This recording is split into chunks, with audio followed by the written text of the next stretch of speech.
porque quiero compartir con usted esto que escribió la doctora Leticia Calderón Chelius, que me eriza la piel, que a muchos mexicanos en Estados Unidos nos va a emocionar. Y miren que el tema que aborda no es necesariamente el tema de los mexicanos en el extranjero, pero nos vamos a reflejar. Insisto, no es un cebollazo. No es aplaudirle por aplaudirle a la doctora, pero con una sensibilidad hasta poética, escribe esta columna que publica el periódico El Universal, que titula México, país de tránsito y destino, 80 años del exilio español, y la firma obviamente la doctora Leticia Calderón Chelius. El exilio siempre duele, porque duele cambiar los planes, la trayectoria de vida que cada quien va trazando, la que parecía seguir su rumbo, la que estaba aparentemente predestinada a cumplirse. El exilio duele además porque es otra forma de decir migración forzada o desplazamiento por violencia. Formas distintas de mencionar un mismo proceso que siempre y por siempre se acompañan de un duelo que se mantiene en el alma y se hereda por generaciones. Así lo hicieron los judíos expulsados de tierras españolas hace 5 siglos, quienes a través de hermosos cantos en ladino, español antiguo, que hoy resurge con una fuerza inusitada, recuerdan el dolor inmenso de ver sus casas, sus campos, sus valles, desde la lejanía a la que nunca más volvieron. Para resarcir un poco este sentimiento de pérdida que aún perdura, el Estado español contemporáneo decidió aprobar una ley que reconoce la nacionalidad española a los descendientes de los judíos sefaradíes, herederos de ese exilio, como una forma minúscula pero sentida de aceptar que pase el tiempo, o pese al tiempo, la ausencia aún cala en la memoria. Lo mismo puede decirse de la necesidad de no olvidar, nunca olvidar, la gesta histórica que trajo aquí a varios miles de españoles republicanos que salvaron la vida hace exactamente 80 años buscando una orilla donde guarecerse por un tiempo que se volvió eterno, y que los cantos de la memoria no dejarán que se olvide nunca, por gratitud, por resistencia, por orgullo, por melancolía. Tal vez también llegue el día en que el Estado español que los expulsó les reconozca el dolor causado a sus propios descendientes y como gesto de humildad les brinde el consuelo de pedirles una disculpa que no pasa de ser simbólica, pero que es un gesto de reconciliación aún pendiente para aquel país que no acaba de procesar que estuvo dividido durante décadas. Ese sentimiento de ausencia obligada para salvar la vida es exactamente el que hoy viven miles de personas que transitan por territorio mexicano buscando en su mayoría llegar a Estados Unidos.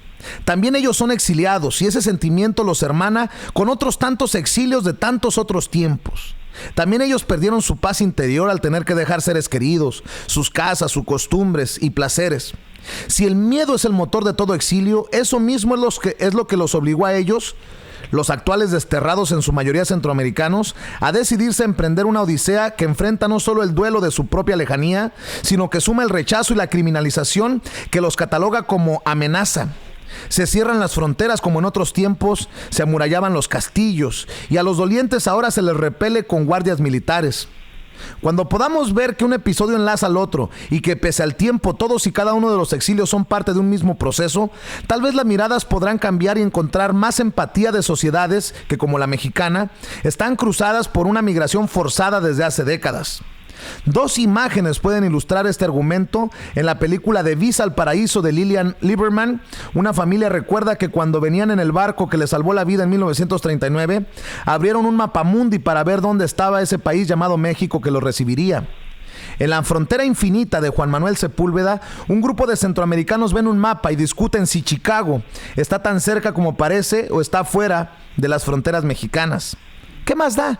En ambos casos lo que importa es un lugar a donde llegar, reponerse del viaje, del miedo y retomar la vida, la hermosa vida. A mí en lo particular, doctora, y así como a mis compañeros, seguramente a Toño les ha llegado al corazón, me movió las fibras más íntimas, doctora. Toño, te escucho. Sí, definitivamente estoy escuchando esta columna tan linda, la escucho con esa, pues vamos, ¿no? Forma poética con la que se expresa la doctora Leticia Calderón Chelius. Se me salen las lágrimas también un poco, ¿no? Al escuchar ese autoexilio en el que vivimos muchísimos de nosotros, ¿no? Y esa falta de congruencia, falta de, pues humanismo, si usted lo quiere ver así, no tanto hermandad, porque muchos no lo pueden pueden aceptar de tal forma, pero sí de humanismo, de los que deberían, en todo caso, y valga la redundancia, ser nuestros hermanos y hermanas. A mí esto me pone a pensar exactamente en eso, ¿no? En la tierra que dejamos atrás, ¿no? Para en algún momento volver todos juntos, ¿no? Es una... vamos, me deja sin palabras, doctora. Qué emocionante, doctora. Pues yo les quiero decir que, bueno, gracias por la lectura de esta columna.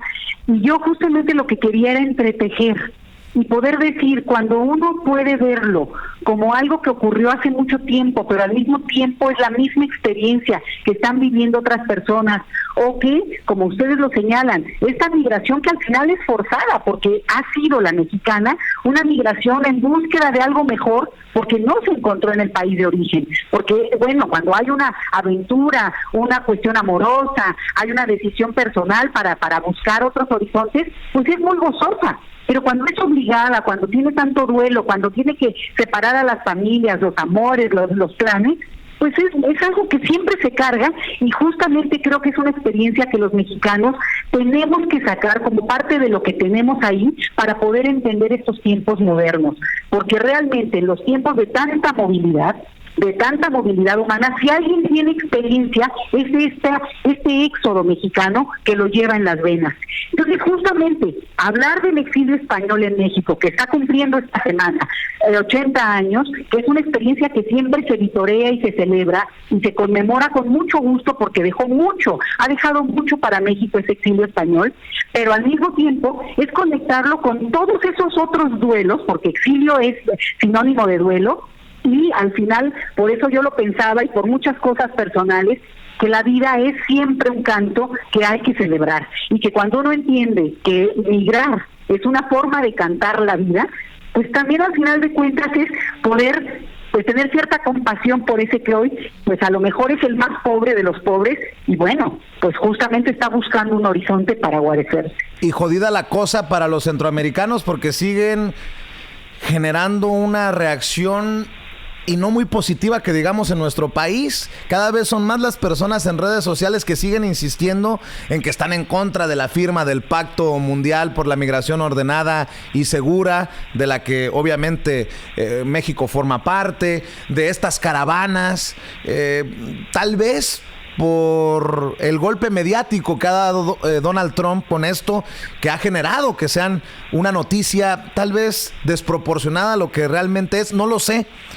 Pero pues triste ver cómo entre más caravanas vengan, entre más se visualice el tema, que debería de servir para proteger a esos vulnerables, pues más se genera encono, confrontación y hasta repudio, doctora. Pues sí, yo creo que es un momento en el cual se llama al país, y a este país que es transnacional, o sea, que es un país que no tiene una geografía única, a preguntarse qué ha sido, y en ese sentido empezar a hablar con más números, con más datos, con más claridad de lo que significa no solo el tránsito, sino México como potencial país de destino, porque aguas, también aquí se exagera mucho, y yo quiero decirlo, hay un punto en el cual por mucho tiempo, lo hemos comentado, Vicente, se ha dado un tránsito migratorio por nuestro país, pero como ahora es visible, porque se hizo visible por la estrategia de las caravanas, ahora entonces hay un brinco mucho más xenofóbico, digamos, abierto. Y eso es una cuestión que hay que pararla, hay que llamar a la conciencia personal, colectiva, y decir, a ver, ¿qué somos? O sea, ¿qué somos? Nadie es realmente portador de una nacionalidad única y exclusiva, en tanto que la posibilidad de que alguna vez tengas digamos, la oportunidad de estar en otra parte o la decisión de hacerlo, pues te lleve a otro lugar. Entonces yo creo que, insisto, si alguien podría y tendría que dar lecciones de lo que es entender el tema de la migración, es un país llamado México, el país de mayor migración en el planeta, Vicente.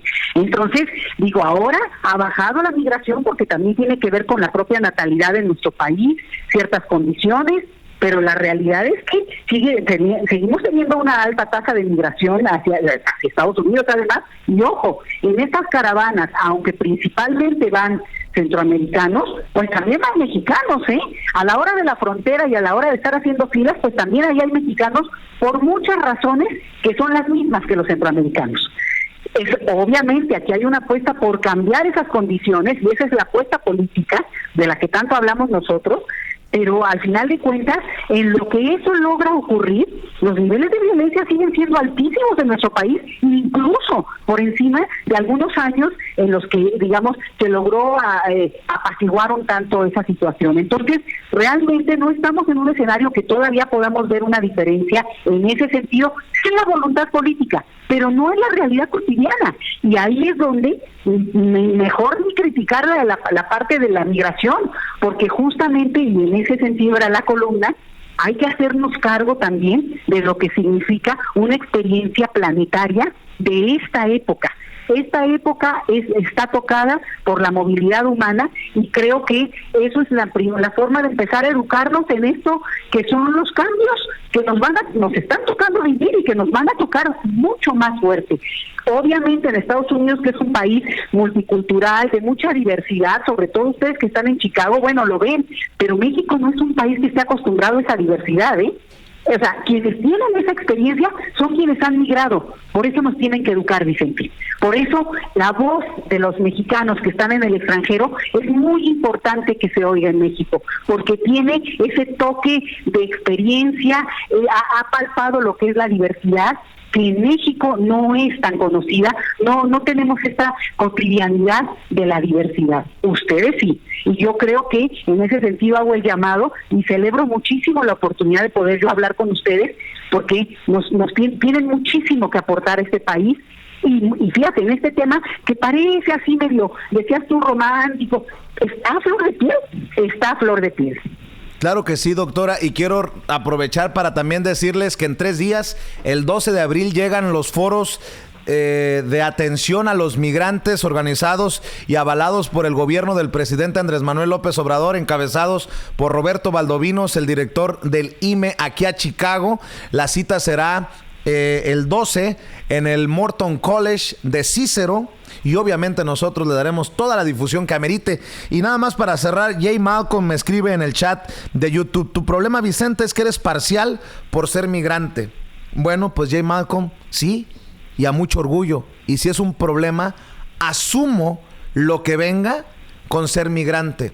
Si usted cree que soy parcial por ser migrante y no le gusta, le voy a recomendar que vea el noticiero de Ciro Gómez Leiva, o de Carlos Loret de Mola, o de Joaquín López Dóriga, y tal vez ellos puedan ofrecerle una visión que no es parcial, pero yo celebro ser migrante y asumo la parcialidad como migrante. Doctora, le agradezco mucho su tiempo y quedemos al pendiente para el próximo martes o cuando lo amerite la noticia. Estamos al pendiente, Vicente. Un abrazo a todos por allá. Toño también, con mucho cariño. Muchas gracias, doctora. Todo el cariño. La doctora Leticia Calderón Chelius, experta en asuntos